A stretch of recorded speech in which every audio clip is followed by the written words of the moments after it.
Hey, how are you guys? So, what are the three key assets that any developer should be looking to accrue or to build? In all honesty, these three assets apply to anybody in the universe. So, what are the three assets? Skill assets. You want to develop valuable skills. So, a good thing for you. You're not packing groceries in a grocery store. You're actually a developer or learning to be a developer, which is one of the most valuable skill sets that you can produce these days or you can develop. Second, assets you can produce is reputational assets. Reputation. I talk about building reputation. We'll get into that in a second. And the third, of course, is financial assets. It can be in stocks, and bonds, and golds, and cryptocurrencies, real estate, of course, et cetera, et cetera, et cetera. So you have, those are the three key assets that you could develop in one's life. And in order, you start with your skills. Number two, you start building reputation. And number three, you start building financial assets. Now, the great thing is that skills can be developed for relatively inexpensively, and reputation can be developed for relatively little to no money, just time and a little bit of effort. So I teach people how to build all three. And I think of the three, the least valuable is going to surprise you. The least valuable, I think, are the financial assets, because if you got skills and you got great reputation, you can rebuild financial assets quite quickly. Example that pops into my mind right now is Mike Tyson. Mike Tyson, the famous boxer there, he went bankrupt. He built a huge amount of money, went bankrupt, was poor for a while, but because he has such a huge reputation, he's a superstar, he was able to build his wealth back up quite quickly. Now, that's an extreme example, of course. But I can tell you from people I know personally who lost everything, but because they were highly skilled and because they had good reputation, good contacts, and so forth, they were able to rebuild their financial situation pretty quickly. And fortunately for them, I think of one guy in particular, he understood the mistake that he made, so he didn't destroy all his finances a second time. Although some people do that too. Anyhow, so what are the skills? As a developer, of course, code comes to mind. Coding languages, HTML, CSS, programming languages, JavaScript, Java, PHP, not Ruby, Java, C#, C++, whatever language you decide to choose, programming language, they all pretty much can be pretty valuable. And again, if you're trained properly as a developer, as anybody knows who watches my content, you know that when you're a professional developer, you're not so concerned about the languages or the frameworks you use in a general sense. You're only concerned about these things for a particular project. Sometimes you might be using C#, sometimes you might be using Java, sometimes you might be using Python. It all depends on the project. And if you're properly trained in software development and programming, for you to move from Python to Java or from Java to C#, it will not be a big deal. In fact, you can get up to speed within a few days without having to invest in tutorials or anything like that. Programming is kind of like driving a high-performance sports car. If you learn to drive a standard transmission Porsche, drive standard Porsche, you can go to an Audi, do the same thing. You can go into Ferrari, do the same thing. Yes, the cars have different behaviors. Some of the buttons might be in different places, but the major elements of the vehicles, you know, the brake, the gas, the clutch, et cetera, et cetera, et cetera, these are pretty consistent across all vehicle types at that level. So you don't need to relearn from scratch to learn to drive a Porsche if you've been driving high-performance BMWs for a little while. Same thing with programming. If you are well-trained in Python, you understand Python concepts and OOP and good best practices, et cetera, et cetera, et cetera, et cetera, you could pivot into so many other languages with very little work. So yes, skills, you have technical skills, but you also have other skills that developers have to be aware of. And what I continuously point out is how important good communication skills are.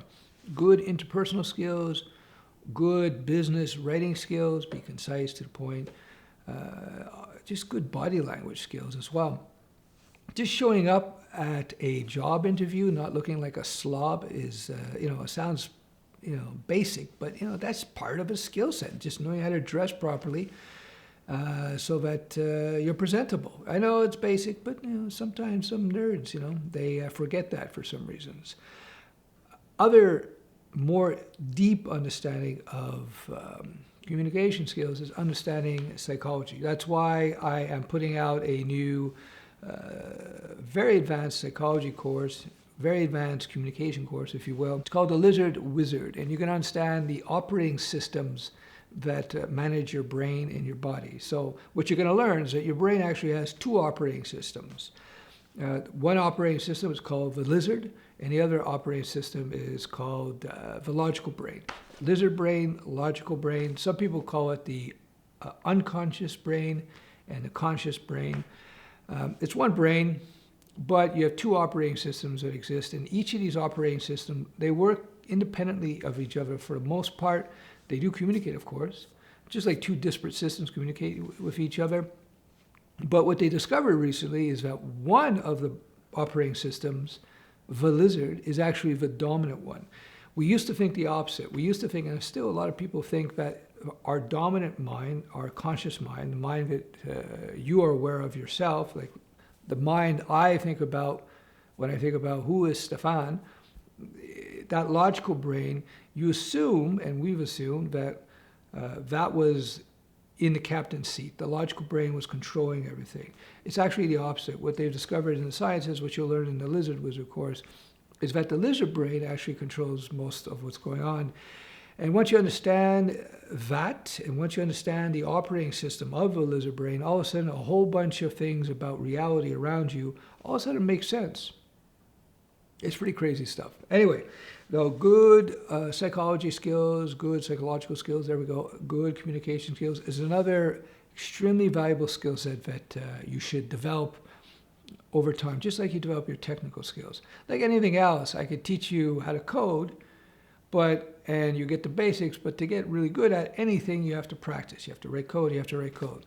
If you want to learn how to fight, you got to get in the ring, you got to fight. If you want to learn good communication skills, you got to communicate. You got to go out there and do things. Here's a quick communications tip. If you're a bit of an introvert, like so many nerds are, what you do is when you go get a coffee at a restaurant, just have a quick little conversation with the cashier or the waitress. Say, hey, how you doing today? What do you think of the weather? Oh yeah, what do you think of that coffee? Can I try different? Just have conversations with people. At first, it might make you nervous. Maybe you're that type, but that's good. It's an inconsequential way of starting to develop that ability to just speak with people, to conversate with people. And then eventually you're going to go, man, that's so easy. That's one little tip there, a little lizard wizard tip. That will help you to habituate your brain, habituate yourself, that's the right terminology, to just become more and more relaxed with the idea of just speaking to people.